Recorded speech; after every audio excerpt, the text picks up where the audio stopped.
Welcome to another episode of When You Understand.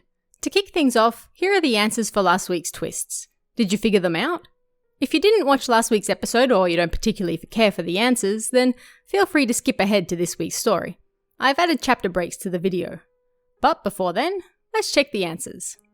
First, haunted house date. A woman clings to her boyfriend's arm as they go through a haunted house. She's so terrified she can't look at anything, but at the end, he rubs her back and tells her everything will be okay. They emerge safely and happily and all is well. Or is it? Did you catch the twist in this one?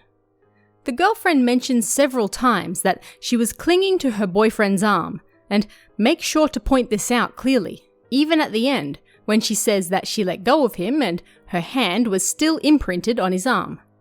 So, if she was holding his arm, who was it that gently rubbed her back? A resident of the haunted house, perhaps? Next, paper cranes. These paper cranes are generally made for someone who is sick in the hopes that they'll get better. The narrator visits his kind of friend in the hospital, but accidentally knocks a few of these origami cranes loose. He doesn't know why his friend is sick, but the cranes seem to be from his classmates. His friend wakes up, so he shoves the fallen cranes into his pocket and forgets about them.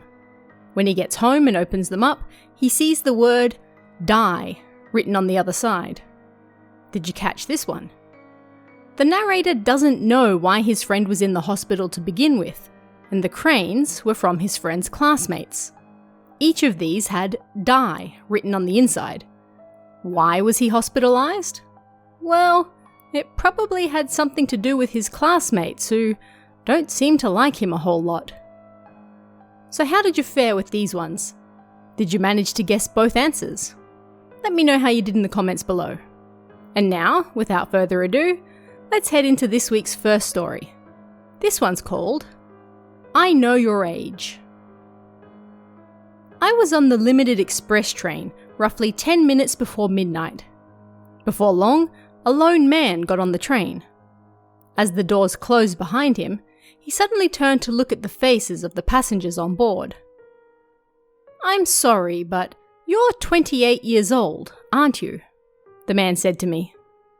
"That's right. How did you know?" I asked, but the man ignored me and moved on to someone else. "Are you 45? "Yes, I am." "And you're 62? How did you know?" This exchange happened several times. It seemed the man had some special power to guess a person's age simply by looking at their face. There were still 15 minutes until the next station. All eyes, including my own, were on the man. "And you are 50, yes?" "That's right. But in 5 minutes, once midnight strikes, I'll be 51, the final woman answered with a smile. The man who was asking the questions suddenly went pale. "That's amazing! You got it right every single time," I said to him. Then he turned to me, his face pale, and said, "What I can see is your lifespan." So what do you guys think really happened here? Let me know in the comments below. And we have one more story for you this week. This one's called Old Woman in the Cabin. I found a cabin in the mountains when I was lost. I was actually looking for my lost children when I stumbled upon it. An old woman lived there alone. "I haven't left this cabin in many years now. You know how it is when you get old," she said. But she generously offered me some soup with meat in it.